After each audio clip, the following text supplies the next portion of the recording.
자, 오늘은 수능 국어 알아두면 쓸모 있는 영역별 공부 방법에 대해서 살펴보는 시간을 갖도록 하겠습니다.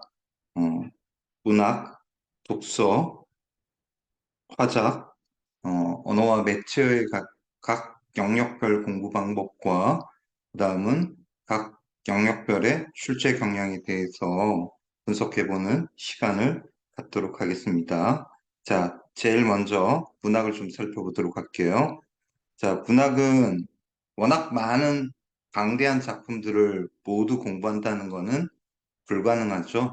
그리고 수험생들한테는 대부분 고3의 경우는 앞으로 주어진 시간이 11월 중순에 수능 모의고사가 있다 이러면 현재 3월이니까 3, 4, 5, 6, 7, 8, 9, 10 적어도 8개월 정도의 제한된 시간에 한계가 있다는 점. 그래서 제한된 시간 내에 모든 문학 작품을 공부한다는 것은 사실 불가능하죠. 그래서 어떤 작품이 나와도 작품을 제대로 읽어낼 수 있는 능력을 기르는 공부가 필요합니다. 자, 예를 들어서 한번 설명을 해볼게요. 자, 시의 경우입니다. 시는 우선 하자가 누구인지 파악하고 하자가 시적 대상에 한해 어떤 정서와 태도를 보이는지 파악하는 것이 핵심이 되겠죠. 자, 이것이 바로 그 시의 규제의식이 있기 때문입니다. 자, 소설을 살펴보겠습니다. 소설은 인물을 파악하는 것이 중요합니다. 따라서 등장인물의 정보를 파악하고 주요 인물들의 관계를 파악하다 보면 줄거리가 손에 잡히게 되겠죠. 자, 문학의 공부 방법을 살펴봤고, 그 다음은 문학의 출제 경향을 분석해 보도록 할게요. 자, 문학의 출제 경향을 분석해 보면 문학의 종류부터 먼저 살펴보도록 할게요. 자, 문학에는 현대시, 고전시가, 현대소설, 고전소설, 수필, 극으로 나눠지죠. 이와 같은 다양한 갈래에서는 보통 3개에서 4개의 지문들이 제시되고 있습니다. 그리고 지문당 딸린 문제가 3개에서 6문제가 제시되고 있고요. 그리고 같은 갈래 혹은 다른 갈래의 작품이 엮여서 출제가 되고 있다는 거 기억해 두시면 좋을 것 같고요. 그 다음은 문학 이론이 지문과 함께 제시되기도 합니다.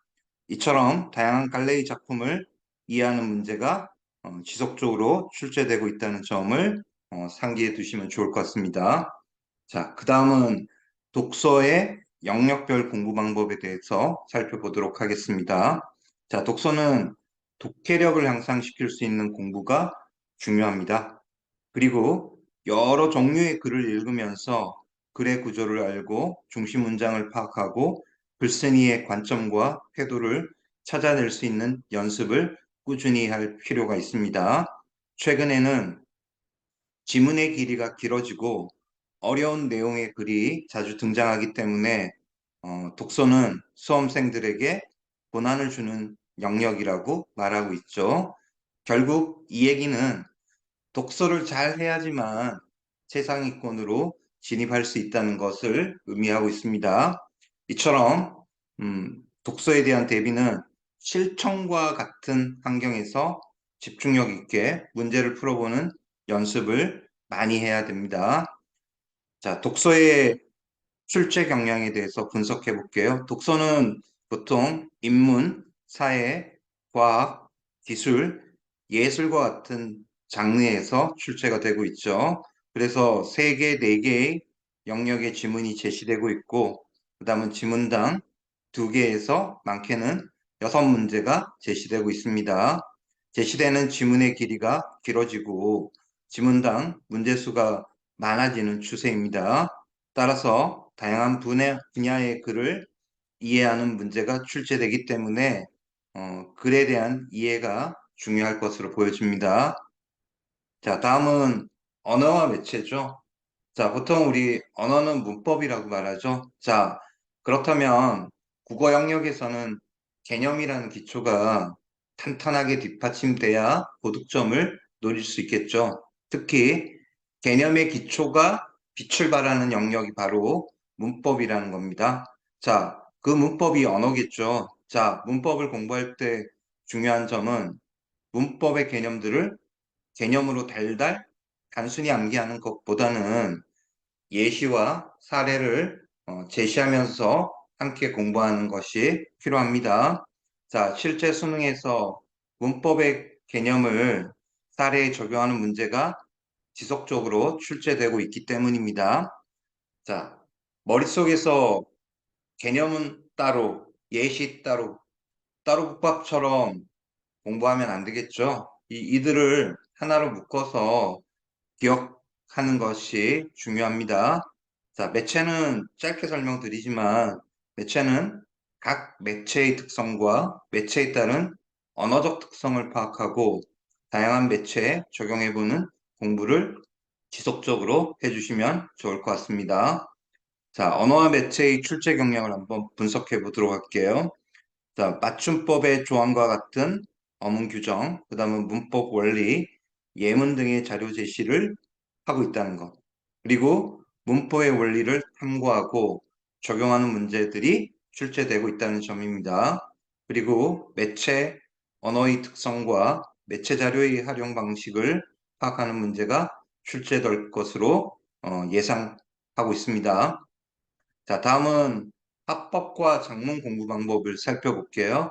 자, 매년 출제되는 경향이 가장 패턴이 비슷한 경우가 합법과 작문이죠. 그래서 반복되는 출제 패턴을 익혀두시면 좋습니다. 그리고 최근에는 합법과 작문이 결합돼서 덩어리가 큰 형태의 문제가 자주 출제되고 있습니다. 따라서 기출문제를 철저하게 분석하여 익혀두는 것이 핵심이라고 말씀드리고 싶습니다. 자, 합법과 작문 출제 경향 분석해 보도록 하겠습니다. 합법은 발표, 토론, 대담 등 다양한 유형의 담화 자료를 제시하고 있다는 점입니다. 그리고 합법은 듣기, 말하기의 내용과 지식을 이해하는 문제들이 출제되고 있습니다. 작문은 글쓰기, 계획이나 표, 그래프 등의 자료, 완성된 글 등 다양한 형태의 글쓰기 자료가 제시되고 있습니다. 마지막으로 작문은 글쓰기 과정을 이해하는 문제가 지속적으로 출제되고 있다는 점 꼭 기억해 두시면 될 것 같습니다. 지금까지 수능 국어에서 알아두면 쓸모 있게 사용을 할 수 있는 영역별 공부 방법과 출제 경향을 분석해 보는 시간을 가졌습니다. 이것으로 마치겠습니다. 감사합니다.